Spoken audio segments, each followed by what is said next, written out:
Hello everybody, welcome to Lesson 6. This is Lesson 6 Part 1, Rec 250 Online Summer Session 1. Lesson 6 Part 1.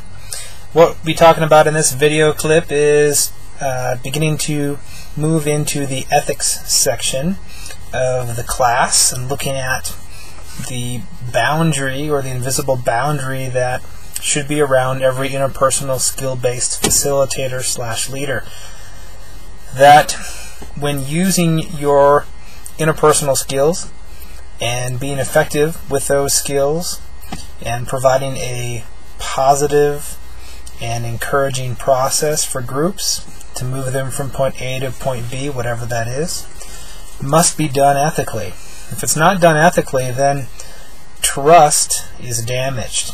As we talked about last time in Lesson 5, is that if there's no trust, then learning is very difficult to take place or to be around for the long term. Now, one can make the argument that you can learn something without trust. That's absolutely true. However, when you are learning from someone or the interaction with someone or other folks, trust acts as the catalyst or the strong platform that supports the learning process over the long period of time, or over a long period of time. Learning tends to stick, and the duration is long, when it was delivered with a solid trust platform. We talked about that, most of that in Lesson 5, so if this sounds new, please review. So for the interpersonal skill-based facilitator to provide a trustworthy side to your groups and to show that the interpersonal skill-based facilitator is effective and efficient in his or her leadership, you must do things ethically.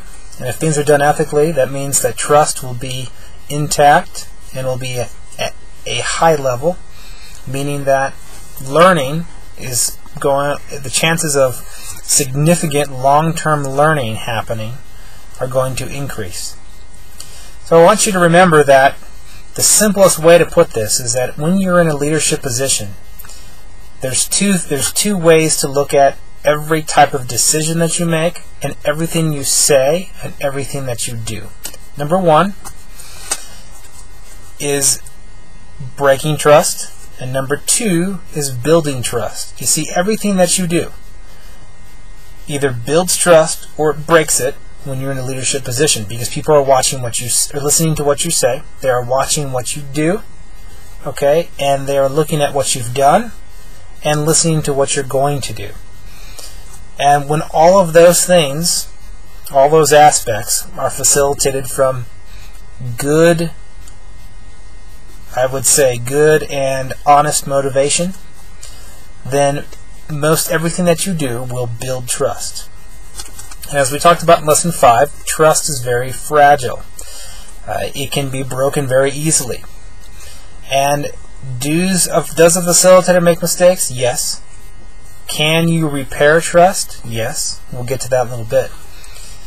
But what you want to think about is, what am I saying and what am I doing right now in this leadership position? Does it build trust or does it break trust? There's no gray area. It's an absolute. And if you think that it may, even just for some, break trust, be unethical, or compromise your integrity, then you need to go with that and figure out how to present whatever you're going to present or say whatever you're going to say in a way that builds trust only. So if you question it at all, then chances are it's going to break trust. So when we have broken trust, it must be repaired. And the only way to repair trust is to not just be nice to your group, blow it off, or do any of the things that might seem more comfortable. The only way that trust is truly mended, okay, and it might not be instantaneous, but the beginnings of the mending process begins with something called accountability. An interpersonal skill-based facilitator uses his or her accountability, their honest take on what's happening in the program. For example, you may get frustrated with an individual in your group. In fact, it happens in every one of my programs. I'm going to get frustrated with somebody because you're somebody that challenges me, or has a personal issue with me, or all sorts of reasons why people do the things that they do. Most of them are pretty silly and pretty immature. And as a leader, you have to deal with that. But you have to show them just as much respect as the other members in your group. But sometimes it gets to be too much, and I may do something that is unethical. And when I say that, I mean simple things, like maybe call somebody out, or maybe be too firm with someone. Very, very simple, small, unethical things. Nothing major.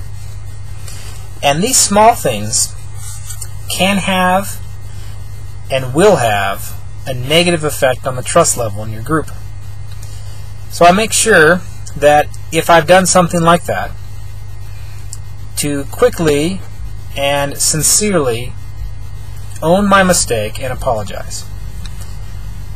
And if I do that, what that does is mend and rebuild the trust that was present and allow it to grow even further.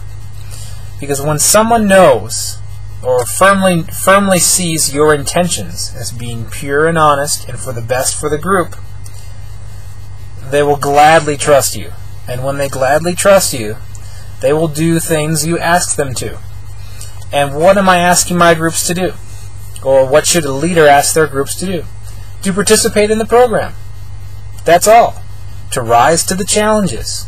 To be effective communicators. To cooperate with their team. To have a peak experience. Okay? To learn, to grow, to be a better person because of the experience that they're having with you. And of course the activities and all the other aspects. But mainly that relationship with you, the leader. To come out at the end of that and having learned and personally grown. So trust must be present. So if you do make mistakes, unethical mistakes, I'm saying these are mistakes, not calculated decisions.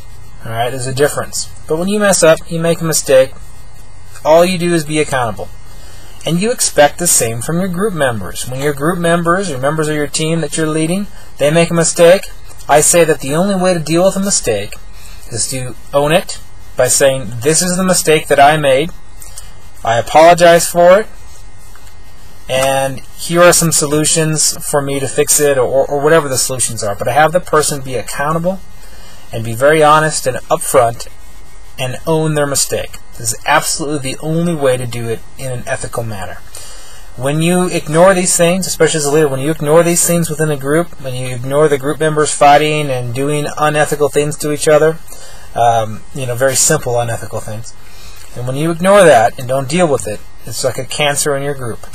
You're trying to get your group to positively develop as a team. It's not going to happen when you've got people being unethical. So they must be accountable. So you're going to role model and you're going to show accountability if indeed you make a mistake. Now there's some programs I don't make a mistake. Nothing's brought to my attention, so we're good to go. Okay, but there's other times where I'm having an off day and I may not be as sensitive or sincere or whatever, because facilitators often show up to or leaders show up to their seminar, or they show up to their team, and they've got some personal baggage, and sometimes that comes out while you're leading, and it's perfectly normal. There's nothing wrong with that, and most people are very empathetic and very understanding if you do not try to hide it, and if you're open and honest. What that means is it's not a counseling session for you to sit down with your team if you're supposed to be leading and divulge a bunch of personal issues. That's not what I'm saying. What I'm saying is you can simply say, hey guys, you know what? I've been struggling the last few weeks. Just want to spare you the details, but that's why if I seem a little spacey, it's just because I've got that on my mind. But in no way am I trying to take away from this group. I'm doing my absolute best to be here and to be present. So I just ask for your patience. Now, if you sat down and said that to a group of responsible adults, mature adults, not 5th graders, okay, they would gladly support you. Gladly support you. But if you ignore it, they're going to think they're not getting their money's worth, okay, or that you're an ineffective leader because you seem to be a bit spaced out, or to not be as fully present as one might expect. Okay, we're human, we make mistakes, but leaders and team members must be accountable for their mistakes, must apologize, must make amends, and must be open and honest. And this says this in your full value choice contract. You need to do it, and you need to expect that your team does it.